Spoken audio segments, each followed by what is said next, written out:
Let me twist this a little bit. Is that good?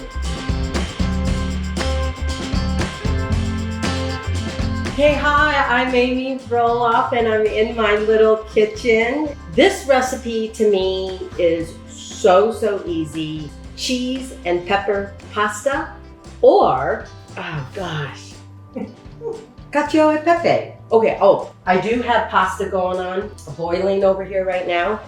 Oh, another Italian word. I've already grated some cheese, but I'm going to grate some more. I'm just amazed at how significant pasta water is. Get a pepper mill or something, and so you get whole peppercorns, 3 tablespoons of butter, maybe 4 at the most, but it all depends on how much pasta you have. I hope you make this dish in your kitchen.